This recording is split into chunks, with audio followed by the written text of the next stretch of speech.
Sir, नमस्कार जी। क्या शुभ नाम है जी आप जी का? गुरदीप दास। सर कहाँ से आए हैं आप? मैं बेसिकली मलेरकोटला स्टेट पंजाब का रहने वाला हूं और अभी प्रेजेंटली मैं सोनीपत में एज ए लेक्चरर वर्किंग कर रहा हूं, Hindu institute of technology Sonipat. Sonipat. Sir परम संत सतगुरु रामपाल जी महाराज की शरण आने से पहले आप कौन सी भक्ति करते थे? परम संत सतगुरु रामपाल जी महाराज की शरण में आने से पहले ये दास का जन्म पंजाब में और सिख परिवार में होने की वजह से मैं गुरुद्वारे में जाया करता था। जैसे हमारे परिवार वाले बताया करते थे, वो भक्ति किया करते थे। हमारे वहाँ एक मुस्लिम फकीर की समाधि थी, तो उस पर भी जाया करते थे। और इसके अलावा जैसे पारंपरिक साधना होती है हमारे परिवार की, पारिवारिक, वो भी किया करते थे। और हमारे घर में थोड़ा सा भूत प्रेतों का ज़्यादा था, तो मेरे दादाजी के टाइम से ही हम एक बाबा बड़पाक सिंह जी हैं, करतारपुर से हैं, उनका डेरा मेन, तो उनके साथ भी जुड़े हुए थे। तो सर जैसे आप जो भक्ति बता रहे हैं गुरुद्वारे जाते थे और भी अन्य जो पूजाएं आप करते थे, उस सब का आपको क्या लाभ मिलता था? सर ऐसा है भी उस समय इतना ज्ञान नहीं था भी इस भक्ति का क्या लाभ है। परिवार में पिताजी बहुत ज़्यादा श्रद्धालु थे, वो गुरुद्वारे में पाठ भी किया करते थे। उनका नित्य था, उन्होंने कभी शराब नहीं ली थी, कभी ड्रिंक नहीं करना था, मांस नहीं खाना, अंडा नहीं खाना। तो उन्होंने मेरे को भी इसी चीज़ का गाइड करके रखा हुआ था भी ऐसी चीज़ें कभी नहीं यूज़ करते। पर क्या हुआ भगत जी, एक टाइम ऐसा आया भी जब उनके पेट में दर्द हुआ करता था। तो उनके पेट में इतना ज्यादा दर्द था अभी हम सारे मंदिरों में, गुरुद्वारों में जो भी हमें बताता था हम वहां चले जाते थे। बट उनका वो पेट का दर्द कंट्रोल होने की बजाय बहुत ज्यादा बिगड़ता गया। धीरे धीरे करके मेरे मन में भी ये चीज आनी शुरू होगी भी ये चीज क्या है। फिर लोग ये बता देते थे भी ये जो कष्ट कष्ट नहीं इससे खत्म होते, भक्ति तो अगले जन्म के लिए की जाती है। तो फिर वही होता था भी चलो ठीक है, अभी भक्ति जो है वो अगले जन्म के लिए करते हैं, उस चीज पे भी सुख हो गए। फिर एक टाइम ऐसा आया जी, मतलब मेरे फादर की डेथ होगी। मेरे फादर की डेथ होने के बाद वो कुछ दिन, थोड़े से दिनों के बाद वो मेरे मम्मी के अंदर आए और उन्होंने वार्तालाप किया और उन्होंने बताया भी मैं जो, बेटा ऐसे मत सोचना मैं ऐसे ही मर गया, मेरे को तो काली ने बलि ली है। तो जी इस चीज को सोचने के बाद तो मेरे को बहुत ज्यादा दुख हुआ भी ये भक्ति तो गुरुद्वारे में जाके किया करते थे और इनके साथ ये चीज होने लग रही है। इस चीज के ऊपर मतलब बहुत ज्यादा मेरा वो हो गया भी ये भक्ति जो है वो ठीक नहीं है। पढ़ते थे तो इतना कुछ कर भी नहीं सकते थे, बस ये था भी हाँ भक्ति करनी है, किस लिए करनी है पता नहीं। सर परम संत सतगुरु रामपाल जी महाराज की शरण में कैसे आए आप? सतगुरु रामपाल जी शरण में मैं ऐसे आया जी, मैं सोनीपत में लेक्चरर ज्वाइन किया था 2007 में। उस समय मेरे को रोहतक में काम था, तो मेरे एक साथी थे जो सतगुरु रामपाल जी महाराज जी से पहले नाम ले रखा था 2007 में। उन्होंने पहले ले रखा था रजत जी ने। तो उन्होंने मेरे को रोहतक लेके आए, तो वहीं से वो मेरे को दोनाना गांव में ले गए। यहाँ पर मेरी वार्तालाप गुरुजी के भक्तों के साथ हुई। तो उन भक्तों ने मेरे को बैठते ही बोला भी भगत जी आप किस चीज की भक्ति करते हो। मेरे को पहले तो बड़ा आश्चर्य हुआ भी, जहां कहीं जाते हैं आज तक लोग अगले उसके बारे में पूछते हैं भी तू कौन है भाई, क्या करता है, कैसा पारिवारिक है, कैसे हो। और इन्होंने मेरे को बैठते ही एक चीज पूछी भी, जी आप किस चीज की भक्ति करते हो। मेरे को तो पहली हैरानी हुई, फिर मैंने उनको बता दिया जी मेरा पंजाब का जन्म है और हम गुरुद्वारे में जाते हैं। तो बोला जी, उन्होंने फिर आगे से पूछा जी भी आप परमात्मा को क्या मानते हो जी। मैं कहा जी हमारे तो गुरु नानक देव जी ही सबसे बड़े हैं। सिख पंथ में जो हमें बताया जाता है वो यही बताया जाता है जी, गुरु नानक देव जी से पहले लोगों में बहुत ज्यादा अज्ञान फैला हुआ था। गुरु नानक देव जी ने आके यहाँ ज्ञान का प्रचार शुरू किया और परमात्मा निराकार है, क्योंकि उनकी एक वाणी में बताते हैं भी तू ही निरंकार। तो हम भी इसी चीज को मानते हैं। तो उन्होंने कुछ देर के बाद बोले भाई आप बहुत ज्यादा भ्रमित हो। मैं कहा जी ऐसा कैसे हो गया। बोले जी गुरु नानक देव जी थे गुरु। उन्होंने मेरे से पूछ लिया भी आपके गुरु नानक देव जी का कोई गुरु था। मैं कहा नहीं जी, एक बार उनको पांडे के पास पढ़ने के लिए भेजा था, पर उन्होंने ओम के आगे एक लगाने के बाद ये सिद्ध कर दिया भी परमात्मा एक है, जैसा हमें बताया जाता था मैंने उनके साथ वो किया। बोले भी ऐसा नहीं है, ये चीज तो हमारे शास्त्रों में पहले से है और गुरु नानक देव जी के गुरु थे। इतना सुनने की देर थी जी, मेरे अंदर बहुत ज्यादा गुस्सा आ गया। मैं कहा भी ये क्या बोलने लग रहे हैं, क्योंकि हम ना समझ के मैं उस समय अपनी मान बढ़ाई के चक्कर में उनसे साथ लड़ लिया। तो एक भगत जी वहां और थे, तो उन्होंने बताया जी कोई बात नहीं, अब हमें पता है पढ़े लिखे हो, आप ऐसे करना ये गुरु जी की बुक है ज्ञान गंगा, आप इसको पढ़ो। तो जी हम वहां से वापिस आ गए। उसके बाद मेरे साथ जो वो लेक्चरर थे उन्होंने मेरे को गुरु जी की सीढ़ियां सुनाई। मैंने उन सीढ़ियों के अंदर सुना जी, उसके अंदर गुरुजी सारी चीज को विद प्रूफ दिखा रहे थे, जिसके अंदर उन्होंने दिखाया भी गुरु नानक देव जी को एक गुरु मिला था बाले के साथ वार्तालाप हो रही थी, भाई बाले वाली साखी के अंदर इस चीज की व्याख्या है। तो वहां गुरु नानक देव जी, बाला उनसे पूछ रहा है जी आप सचखंड के आप दर्शन कैसे करके आए। तो उस समय गुरु नानक देव जी ने बताया भाई मेरे को एक गुरु मिला था जिसका नाम है बाबा जिंदा, उसकी कृपा से मैं सचखंड के सतलोक के दर्शन करके आया और 3 दिन उसी के साथ था। इस पूरे संसार में उस बाबा जिंदा के अलावा दूसरे किसी को बाबा भी नहीं बोलना चाहिए। और उन्होंने ये व्याख्या भी उसके अंदर पूरी बताई थी भी, उसके एक रोम के अंदर उसका जो यहाँ का गोल्ड है वो वहां के गोल्ड, मतलब वहां का गोल्ड इस गोल्ड के साथ उसका कंपैरिजन भी नहीं कर सकते। उसके बाद फिर मेरे को हुआ जी फिर ये बाबा जिंदा है कौन। साथ में ही फिर गुरुजी ने उसके अंदर वो दिखाया कबीर सागर में, उसके अंदर बाणी के अंदर चर्चा थी जी, जब मैंने नानक शाह किया कीना तप भारी, भी नानक शाह का जब पूरा भारी तप किया तब हम जिंदा रूपधार पंजाब देश को गए, भी मैं ही वहां पंजाब देश को गया था। मेरे को हुआ भी चलो कोई बात नहीं जी, मैं वहां चुप हो गया। उसके बाद जी उन्होंने फिर बताया, जैसे मेरी थ्योरी थी, मेरी क्या जी पूरे सिख समाज की थ्योरी थी भी परमात्मा निराकार है। तो फिर ये हो गया भी जी जब परमात्मा तो इसका मतलब आकार में है। तो उसके बाद सतगुरु रामपाल जी महाराज जी ने दिखाया भी बाणी, जबकि गुरु ग्रंथ साहब में तो लिखा हुआ भी हक्का कबीर करीम तू ही बै परबतदिगार, भी इसके अंदर तो उन्होंने ये आगे चल के ये भी दिखा दिया भी वो जो कबीर इनको गुरु रूप में मिला था, बाबा जिंदा रूप में मिला था, वो खुद परमात्मा है। इस चीज के ऊपर तो जी मेरे को बहुत ज्यादा वो हो गया भी ये क्या होने लग रही है। उन्होंने फिर आगे ये भी दिखाया धानक फाही सूरत मुलक्की वेश ए ठगवाड़ा ठगी देश खरा सियाना बहुता भारी है धानक रूप रहा करतार। तो जी इस चीज से मेरा अंदर सारा हिल गया। फिर मेरे को ये आया जी इन्होंने कुछ चीजें ले ली होंगी इसलिए ऐसे दिखा रहे हैं। मैंने पहले तो जी सबसे पहले क्या किया, अपनी बुक पर्सनल बुक पटियाला से मंगवाई 450 रुपए की, भाई बाले वाली साखी, उसके अंदर इन चीजों को कंपेयर किया। फिर भी दिल की तसल्ली नहीं हुई तो मैंने कईयों के साथ वार्तालाप करी। तो उन्होंने, मेरे ब्रदर ने, बड़े ब्रदर हैं, तो उन्होंने मेरे को बताया भाई ये कबीर है ना, जो कबीर का अर्थ बड़ा होता है, शायद ये इसी वजह से कबीर साहब नानक जी ने वहां परमात्मा को बड़ा कहा है। तो जी उसके बाद परमात्मा ने वहां भी संशय खत्म कर दी जी। उसके बाद परमात्मा ने वहां भी ये दिखा दिया। नानक जी हुक्मदीन के साथ वार्तालाप करते समय बताते हैं जिन आदम सिरजिया ओ आलम बड़ा कबीर। तो मेरे को जी बहुत खुशी हुई भी, कमाल हो गया भाई, यहाँ तो कबीर के आगे अगर बड़ा लग गया तो बड़ा लगने के बाद अब दोबारा तो बड़ा कह नहीं सकते। तो मेरे को तसल्ली होगी भी ये नहीं, जो हमें बताया जा रहा है वो गलत है। उसी सीढ़ी के अंदर फिर आगे चल के जी गुरु जी ने सतलोक के अंदर नानक जी का वो दिखाया जी। कहते भी जब उन्होंने दर्शन किए थे तो ये बाणी वहां की है। अब गुरु नानक देव जी के साथ दो दिक्कत, जो ये बाणी हमें मिल रही है जी गुरु नानक देव जी, उसके अंदर 2 दिक्कत चल रही हैं।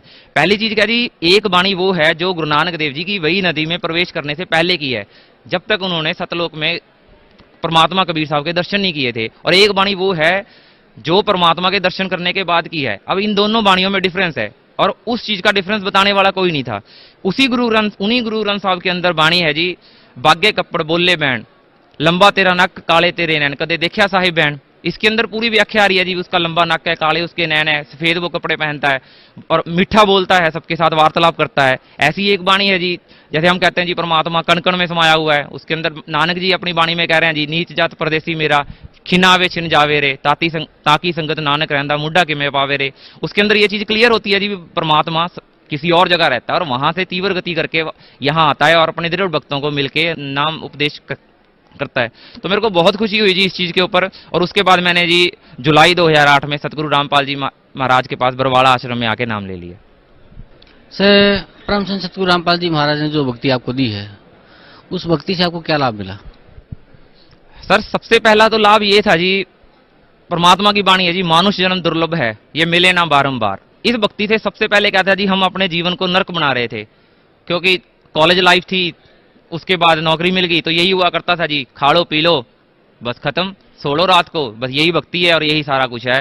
तो जी ये मानुष जन्म खराब हो रहा था, जिसका परमात्मा ने मूल बता रहा है जी, श्वास जो खाली जाता है वो 3 लोक का मोल। परमात्मा तो ये बता रहे हैं जी, जो हमारा एक सांस भी खाली जा रहा है वो 3 लोक का मोल है। और हम इस अज्ञानियों की वजह से हम अपना सारे का सारा जीवन खराब कर रहे थे। इसके बाद जी जैसे ही मैंने जुलाई 2008 में नाम लिया, मैंने सैटरडे को कॉलेज खत्म होने के बाद यहाँ आया था, शाम को मैंने नाम लिया। पहुंचने के बाद मैंने संडे मॉर्निंग टाइम में अपनी मदर को फोन किया, जो 150 किलोमीटर दूर मेरा गांव है जी, तहसील मलेरकोटला, डिस्ट्रिक्ट संगरूर, पंजाब में। तो उन्होंने फोन उठाया तो मैंने पूछा भी क्या हाल है, तो इतनी देर में जी वो रोने लग गए। मेरे को बड़ी हैरानी हुई भी, ऐसा क्या हो गया जी भी आप रो रहे हो? मैंने कहा भी मम्मी ऐसा क्या हुआ भी आप रो रहे हो? बोले भाई तू कहाँ है? उन्होंने मेरे को पहला क्वेश्चन ये किया जी, अब तू कहाँ है? मैं कहा जी मैं ऐसे ऐसे करके यहाँ एक आश्रम है हिसार के अंदर, मैं वहां आया हुआ हूँ। बोले भी मेरे को सारी रात से जितने तुम्हारे घर के पुराने पूर्वज हैं, इंक्लूडिंग यूर फादर, चाचा, ये सारे के सारे मेरे को प्रेशर कर रहे हैं भी वो वहां क्यों चला गया, ये तो हमारा ये संत हमारा अंदर आना बंद कर रहा है। मेरे को जी बहुत तसल्ली हुई। फिर मैंने मम्मी को भी बताया, मैं कहा जी देखो आज तक हम गुरुद्वारे में, मंदिरों में और डेरा बाबा बड़भाग सिंह में सारी जगह घूम लिए थे, यहां 150 किलोमीटर मेरा कदम रखते ही 150 किलोमीटर दूर आपको वहां परमात्मा ने अपनी शक्ति से ये दिखा दिया भी मेरे अंदर इतनी शक्ति है, अभी मैं तुम्हारे घर के भी कष्ट दूर कर सकता हूं। अगले वीक जी मैं घर गया, मेरी मम्मी मेरे साथ आए, उन्होंने भी नाम ले लिया। उसके बाद ऐसे ही क्या हुआ जी, मेरी शादी हुई। शादी के कुछ देर के बाद मेरे ब्रदर के पास भी लड़की है, उस सिस्टर के पास भी लड़की है, तो सभी के अंदर होता है जी भी एक लड़का हो जाए घर में तो ठीक है। तो मेरी माई के अंदर बहुत ज़्यादा थी इस चीज़ का, तो उन्होंने गुरुजी से प्रार्थना लगाई भी, गुरुजी भी तो प्रार्थना लगी नहीं थी जी, उससे पहले गुरुजी ने उनको बोल दिया, बोला माई क्या मांग रही है, तो उसने बताया भी ऐसे ऐसे करके जी बहू प्रेग्नेंट है। तो बोले भी कोई बात नहीं, तेरे को परमात्मा लड़का देंगे। ये गुरुजी ने जी जबकि तीसरा मंथ था उस समय, तो परमात्मा ने उस समय पहले ही बता दिया भी तेरे घर में लड़का देंगे परमात्मा। तो उसको भी जी इन चीज़ों से विश्वास हुआ। जब वो लड़का 9वें महीने में हुआ तो उसने हमें उस दिन बताया हॉस्पिटल में भी मेरे को ये चीज़ गुरुजी ने पहले बता दी थी। ऐसे ही एक बार मम्मी बैठी थी, जब उन्होंने नाम लिया है परमात्मा, कबीर साहब उनको बिल्कुल अपने मंजे के साथ एक चेयर पे बैठे दिखाई दिए। ऐसे ही जी देखो, अब इन सारी चीज़ों के साथ साथ क्या होता है जी, हम समाज में रहते हैं और हमें पैसे की और इन सारी चीज़ों की बहुत ज़्यादा ज़रूरत पड़ती है। इस समय ऐसा माहौल चल रहा है, अभी जॉब्स कहीं नहीं है, हर जगह से एडमिशन्स कम हो रही हैं। हमारा जो कॉलेज पहले बहुत ज़्यादा बढ़िया हुआ करता था, आज उसमें भी एडमिशन्स के लिए बहुत ज़्यादा दिक्कत आ रही है। तो ऐसा माहौल चल रहा था, अभी कॉलेज से सारे ये कर रहे थे भी अभी आज निकाल देंगे, कल निकाल देंगे। तो इतना ज़्यादा मन खराब हो गया था जी भी, मेरे को पता है जी मैंने वो 2-3 महीने कैसे काटे हैं। बैठे बैठे रोना आ जाता था जी, ये सोच के भी अगर निकाल दिए यार सारे लोग क्या कहेंगे भी आप किस चीज़ की भक्ति करते हो। तो मैं यहाँ आश्रम में आया, मैंने गुरुजी को प्रार्थना कराई, मैं कहा गुरुजी भी दिक्कत आ रही है जी। परमात्मा बोले कोई बात नहीं बेटा, कोई दिक्कत नहीं आएगी। उस समय पंजाब में जी एसडीओ का एग्ज़ाम होने वाला था, तो मैंने परमात्मा से अरदास लगाई, मालिक मेरा एसडीओ के एग्ज़ाम है पंजाब में, आप कृपा करो। तो मालिक ने बोला भी कोई बात नहीं बेटा, ठीक हो जाएगा तेरा। मैं घर पे आया, मेरे को विश्वास हो गया जी गुरुजी ने बोल दिया तो हो जाएगा। मेरी भक्तमती जब भी बात होती थी तो ये कहती भी पढ़ ले, क्योंकि क्या होता था जी शनिवार को छुट्टी होती थी और हम आश्रम में आ जाते हैं, तो इसने कहना जी आप पढ़ लो। मैं कहा भाई अब परमात्मा ही करेंगे जो करेंगे, हम कौन करने वाले हैं।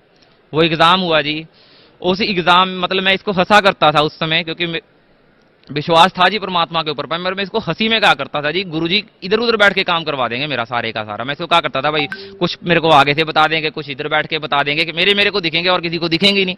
और वही चीज़ हुई जी, उस पेपर में मैं बैठा, मेरे को पीछे से आगे से बोल बोल के क्वेश्चन बोले गए जी, और मैं उनका आंसर लिखा। जब रैंक आया जी मेरा पूरे पंजाब में से 4th रैंक आया था, जबकि यही टेस्ट मैं उससे पहले 3 बार भी दे चुका था, और पढ़ने के बावजूद भी कुछ नहीं हुआ था। और अब जब से मैं गुरुजी के साथ जुड़ा था तब से 3 साल से तो मैं बस एक ही काम किया करता था भी आश्रम में आ जाओ, संडे को वापस चले जाओ, तो पढ़ने का टाइम ही नहीं होता था जी। सर जैसे अभी आप बता रहे थे कि पहले आप गुरुद्वारा जाते थे, फिर और भी उपासनाएं करते थे, फिर किसी डेरे में भी जाते थे, और फिर आपने परम संत सतगुरु रामपाल जी महाराज से नाम उपदेश लिया। तो सर मैं ये जानना चाहूँगा कि भगत समाज के सामने आज एक बहुत बड़ा क्वेश्चन खड़ा हुआ है कि वो किस संत की शरण में जाए, कैसे भक्ति करे, किसकी भक्ति करे। तो क्या आप बता सकते हैं कि आपने संत रामपाल जी महाराज को ही क्यों चुना?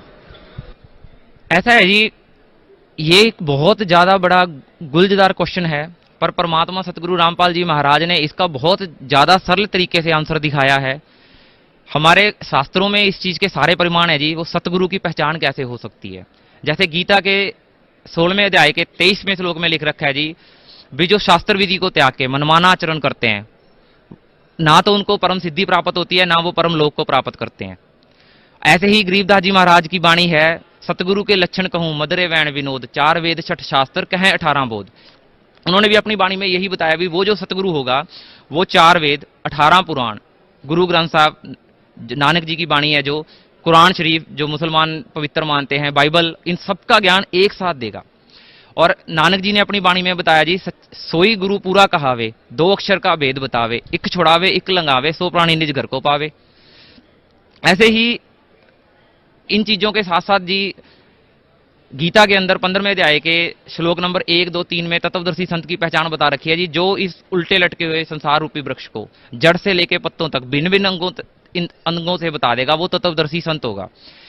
इसके अलावा जी कबीर साहब ने अपनी वाणी में कहा भी, कहे कबीर अखर दो बाक, होएगा खत्म तो लेगा रात। ये जो सारी की सारी वाणी है जी, इससे सिद्ध होता है भी वो परमात्मा जो सतगुरु होगा वो उसके अंदर लक्षण क्या होंगे। अब जी आपने ये क्वेश्चन किया था भी मैंने संत रामपाल जी महाराज जी को कैसे चुना और इनकी पहचान क्या होगी। जब मैंने जी चुना था तो मैंने इनको ज्ञान बेस पे चुना था, पर आज तो इंटरनेट के माध्यम से इतनी ज्यादा चीजें मिल रही हैं सतगुरु रामपाल जी महाराज के बारे में भी, आप सोच भी नहीं सकते भी परमात्मा के बारे में इतनी सारी चीजें मिलेंगी। नास्त्रेदमस है जी एक भविष्यकर्ता जो फ्रांस देश में जन्म हुआ था उनका 1555 के अंदर उन्होंने अपनी भविष्यवाणियां करी थी संत रामपाल जी के बारे में। उन्होंने अपनी भविष्यवाणी में क्या रखा है जी, ठहरो रामराज आ रहा है। हिंद महासागर की धरती से गिरे हुए देश पे जिसका नाम भी हिंद महासागर पे होगा, यानी कि हिंदुस्तान तथा भारतवर्ष में एक उदय हुआ ग्रेट सायरन, एक महान संत पूरे संसार को शांति और सुख समुदाय से भर देगा। आज तो बोला वो ज्ञात नहीं है, बट निस्संदेह वो ना वो मुस्लिम होगा ना वो क्रिश्चियन होगा, वो निस्संदेह हिंदू होगा। यहां उन्होंने ये भी बता दिया, जबकि वो जो खुद थे वो क्रिश्चियन थे, फिर भी उन्होंने ये बताया भी वो भारत में होगा और उस हिंदू होगा वो। उसके बाद ये एक फ्लोरेंस है जिनकी आप कभी भी नेट पे सर्च करो, जिसके अंदर the golden light of new era, उन्होंने अपनी उसमें लिख रखा है, when I enter the great flight of meditation I visualise such a great sant. जब मैं मेडिटेशन करती हूं तो मेरे को एक ग्रेट संत के दर्शन होते हैं। उसके सफेद बाल हैं, गौर वर्ण का है और बिना मूछ और दाढ़ी का वो संत है। वो धीरे धीरे करके वो अपने ज्ञान को अपने अनुयायियों को देगा और उस संत के अंदर इतनी पावर है भी वो प्राकृतिक आपदाएं भी रोकने की समर्था रखता है। और 1962 में जब ये उसका लाइव टीवी पे इंटरव्यू चल रहा था तब उसने ये साथ में ये भी बताया था जी भी वो नॉर्थ इंडिया में यानी कि उत्तरी भारत में किसी पवित्र स्थान पे बैठा है। यहां से ये क्लियर हो गया जी वो भारत, और इन्होंने उसके और भी क्लोज कर दिया भी वो नॉर्थ इंडिया होगा। ऐसे ही गरीबदास जी महाराज की वाणी है जी, पूर्व पश्चिम उत्तर दक्षिण फिरदा दाने दाने नू सर्व कला साहिब सतगुरु की हरि आए हरियाणे नू। ये वाणी 1727 में गरीबदास जी का जन्म हुआ था, संवत 1774 में। उन्होंने ये उस समय लिख दिया था जबकि ये प्रांत जो क्षेत्रफल है ये हरियाणा बना नहीं था। उन्होंने उस समय बता दिया था जो हरि आएगा, हरि का मतलब है परमात्मा और दुख काटने वाला, भी वो हरियाणा में आएगा। उन्होंने बताया भी वो इंडिया होगा, उसके बाद इन्होंने बताया वो उत्तरी भारत होगा और इन्होंने बता दिया वो हरियाणा होगा। आप अगर कबीर सागर को पढ़ो तो कबीर सागर में परमात्मा ने जो वाणी है 12 पंथों की, उन 12 पंथों के अंदर 12 पंथों के भेद में कबीर साहब ने लिख रखा है भी मेरे नाम पे 12 पंथ चलेंगे और 1774 में मेरा प्रेम प्रगट होगा जो मेरी वाणी का उजागर करेगा और ये 12वां पंथ होगा। तो उन्होंने आगे चल के ये बताया भी 12वें पंथ प्रगट हुए वाणी, ये 12 पंथ हमी को द्या में अस्थिर धर्म का मर्म ना पावे, 12वें पंथ हमी चला में सारे पंथ मिटा के एक पंथ चला में। तो इससे ये चीज क्लियर हो गया जी वो जो संत आएगा वो गरीबदास जी की पीढ़ी में होगा, क्योंकि उसमें लिख रखा है जी 12वें पंथ। 12 पंथ तो गरीबदास जी तक पूरे हो गए, 12वीं पीढ़ी में ही आगे चल के वो संत परमात्मा खुद आएंगे जो ये 13वां पंथ जहां कह सकते हैं भी एक पंथ चलाएंगे, जिससे ये 12 के 12 पंथ वो खत्म कर देंगे। इसके अलावा जी एक जो आपको मैं पहले भी चर्चा कर चुका हूं जी 2-3 बार भी, नानक जी की साखी है तो उस साखी के अंदर बाले वाली साखी के अंदर वो सिख हिस्ट्री की सबसे पहली लिटरेचर है जो पंजाबी में है, वो गुरु ग्रंथ से भी पहले का है ग्रंथ। तो बाले वाली साखी के अंदर प्रहलाद की पुरी में जाते हैं गुरु नानक देव जी, बाला और मर्दाना। तो वहां बाला उनसे क्वेश्चन करता है प्रहलाद जी से, बोला जी यहां तक आज तक आपकी पुरी में कौन कौन आ चुका है। बोले भी पहले तो आया एक कबीर, एक संत कबीर जी हुए हैं, क्योंकि उनको भी ज्ञान नहीं था जी ये परमात्मा कौन थे, जो उन्होंने देखा वो बता दिया। बोले जी पहले आए एक कबीर जी जो जुलाहा जाति में हुए हैं, उसके बाद जी आए हैं नानक जी जो आपके साथ हैं, खत्री हुए हैं।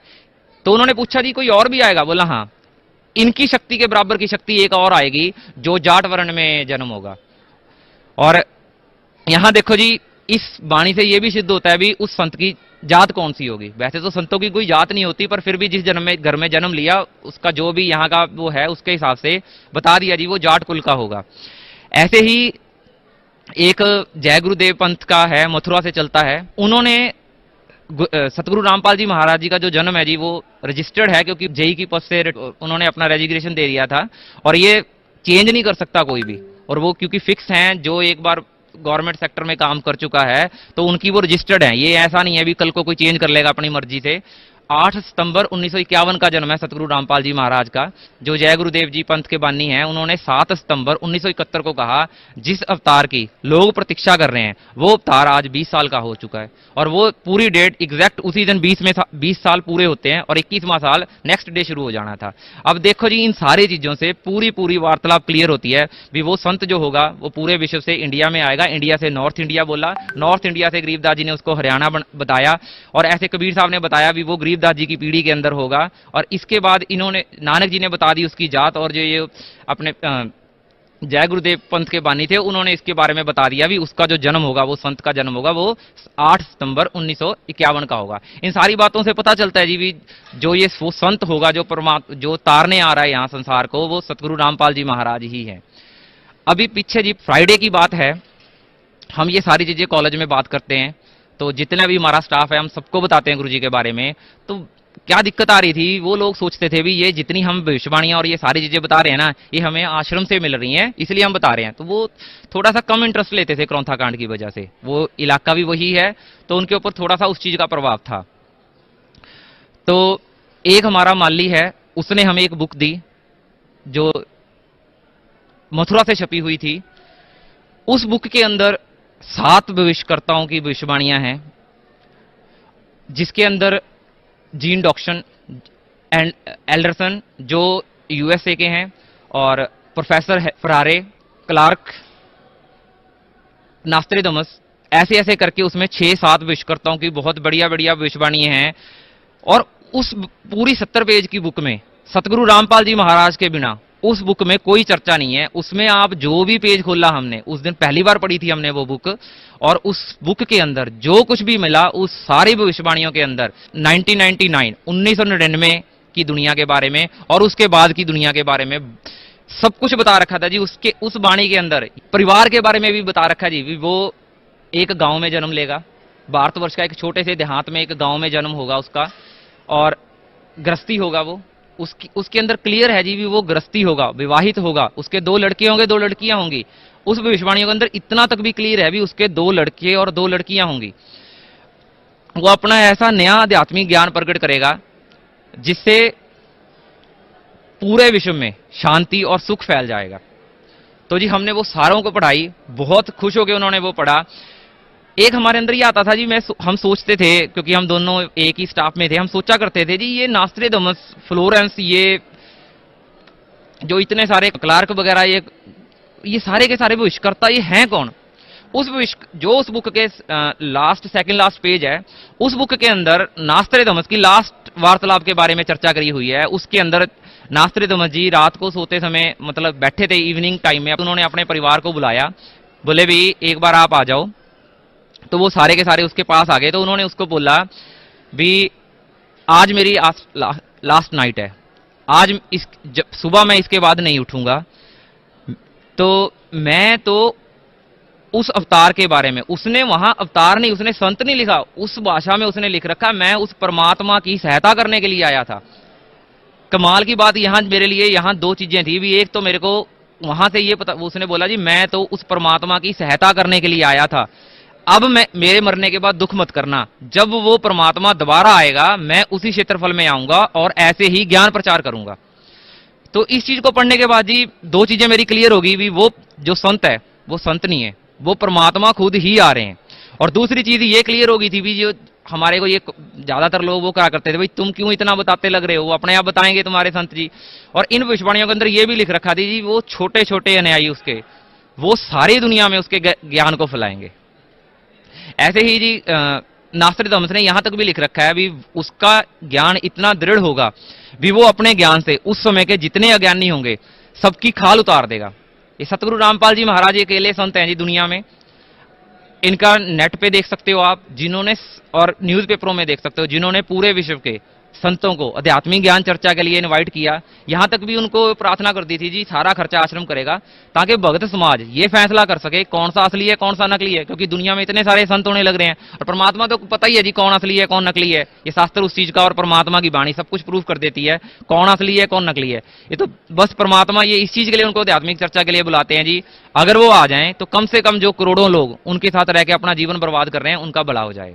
सर जैसे आजकल ये तो आपने बहुत अच्छी बात बताई कि पूर्ण संत सतगुरु रामपाल जी महाराज इस धरा पे आए हुए हैं और भक्तों को कल्याण के लिए उन्हें सतलोक ले जाने के लिए सतभक्ति देते हैं। लेकिन सर इस दुनिया में हजारों तो नहीं कह सकते बल्कि लाखों गुरु हैं और भगत समाज कहीं न कहीं किसी न किसी गुरु से अटैच है। और आज कल जो भगत समाज के सामने उन गुरुओं ने अब ये तो डिफाइन आपने कर ही दिया कि परम संत सतगुरु रामपाल जी महाराज जी पूर्ण गुरु हैं, वो सच्चे गुरु हैं, वो जो भक्त समाज का कल्याण कर सकते हैं और भक्त समाज को सतभक्ति देके सचखंड ले जा सकते हैं। तो बाकी के गुरु तो ये काम कर नहीं सकते, लेकिन उन्होंने भक्त समाज के सामने एक मैं कहता हूँ कि एक अनब्रेकेबल एक दीवार खड़ी कर दी है कि गुरु नहीं बदलना चाहिए। और उन्होंने यहाँ तक भी एक डिफाइन किया कि भाई गुरु बदल लिया तो पति बदल लिया।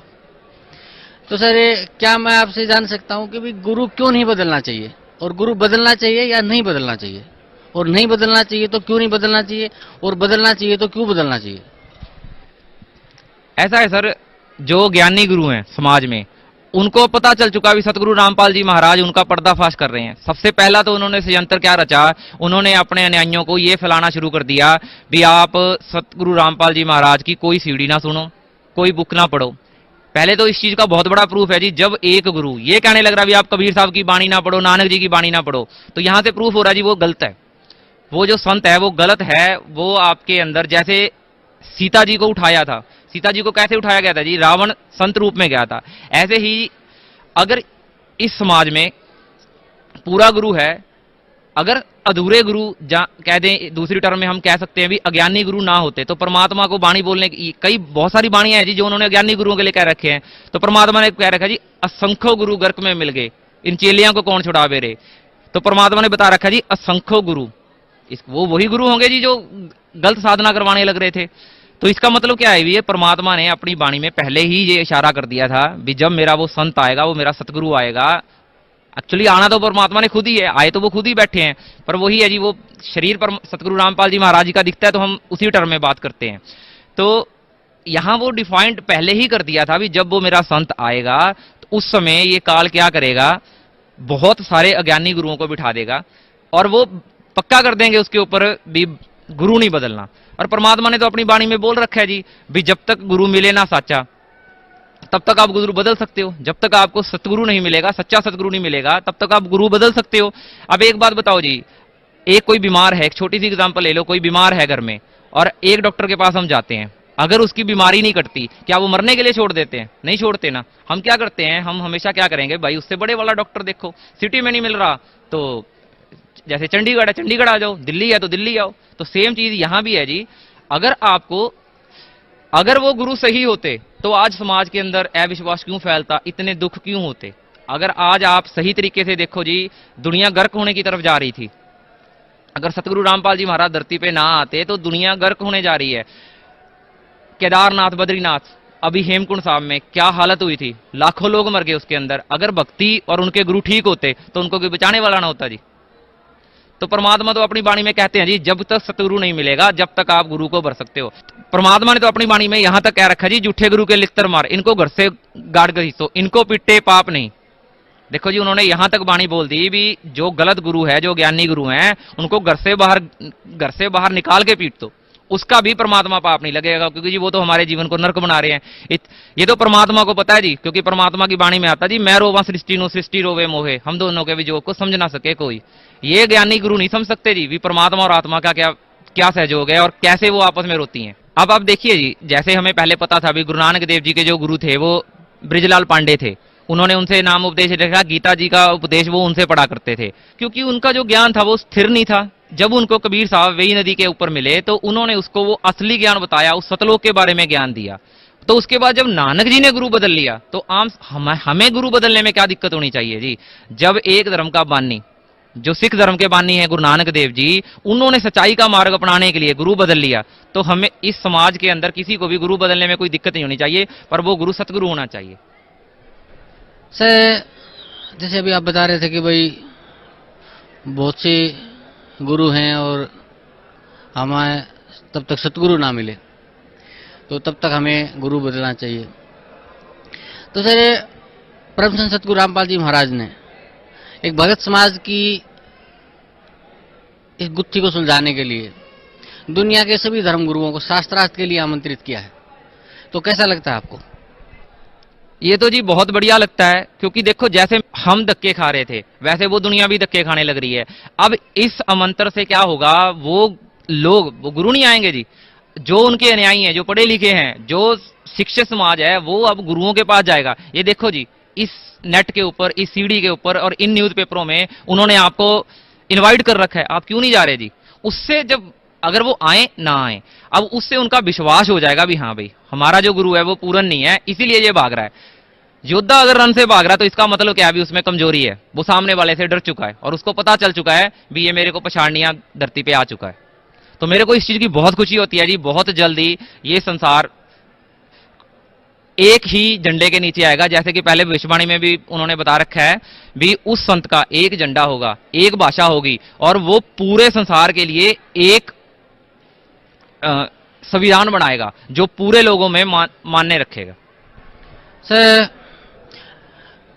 जैसे अभी आप बता रहे हैं कि आपने परम संत सतगुरु रामपाल जी महाराज से नाम उपदेश लिया और आपको उसके बहुत से लाभ मिले, तो भक्त समाज को क्या संदेश देना चाहते हैं आप? जी मैं भक्त समाज को संदेश देना चाहता हूं जी, दुनिया में इतनी दिक्कतें बढ़ रही हैं।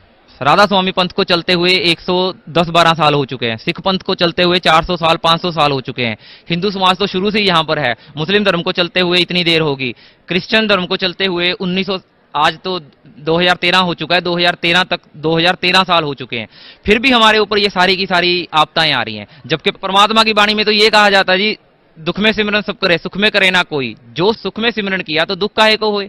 परमात्मा की वाणी तो ये बोलने लग रही है जी, अगर हम भक्ति करेंगे तो हमें दुख नहीं आएगा। पर आप समाज के किसी कोने में, किसी न्यूज़पेपर में, किसी टीवी को ऑन करके देख लो जी, इस दुनिया में कला मच रहा है, चाहे कोई धन धन सतगुरु का हो, चाहे कोई राधा स्वामियों का हो, चाहे कोई जय गुरुदेव का हो, दुनिया की दुनिया विनाश होने लग रही है जी। हमारे जो पवित्र स्थान है केदारनाथ, बद्रीनाथ, सिखों का हेमकुंड साहब, और यहाँ तक के जहाँ मुस्लिम धर्म अपनी नमाज अदा करने जाते हैं मक्का के अंदर, वहां भी हर साल हजारों लोग मर जाते हैं। इसका क्या मतलब हुआ जी? इसका मतलब यही हुआ जी भी हमारी भक्ति साधना ठीक नहीं है। मेरी भक्त समाज से प्रार्थना है जी, आप अपने अपने धर्म के होली ग्रंथ्स को स्टडी करिए, सिख अपने गुरु ग्रंथ साहब की स्टडी करें, हिंदू चारों वेदों को, गीता जी की स्टडी करो, क्रिश्चियन बाइबल को स्टडी करो और मुस्लिम कुरान शरीफ की स्टडी करो। अगर और जो सतगुरु रामपाल जी महाराज ने, जो हमारे सतगुरु रामपाल जी महाराज ने ज्ञान दिया है सीडीओ के माध्यम से और न्यूज़पेपरों के माध्यम से, आप उन दोनों को कंपेयर करके देखिए। अगर वो ज्ञान, सतगुरु रामपाल जी महाराज का ज्ञान आपके होली ग्रंथ के साथ, सिखों के गुरु ग्रंथ साहब के साथ, नानक जी ने जो भक्ति करी थी, क्या सतगुरु रामपाल जी महाराज भी वही भक्ति करवा रहे हैं? उसके आप कंपेयर करिए। आप कंपेयर करिए जो चारों वेद और गीता जी के अंदर भक्ति बता रखी है, अगर सतगुरु रामपाल जी महाराज भी वही भक्ति करवा रहे हैं और आपके गुरु जो आपने गुरु बना रखे हैं और वो भक्ति नहीं करवा रहे, तो मेरी भक्त समाज से प्रार्थना है जी भी आप उनको पढ़ो, उसके साथ कंपेयर करो, उसके बाद आपको पता चलेगा भी ये सतगुरु रामपाल जी महाराज शास्त्रों के अनुकूल साधना करवाते हैं। और फिर उसके बाद आप जी सतलोक आश्रम बरवाड़ा, जिला हिसार, हरियाणा में आइए और सतगुरु रामपाल जी महाराज जी के नाम उपदेश लेके अपने जीवन को, अपने इस लोक को और अगले परलोक को सुधार लीजिए।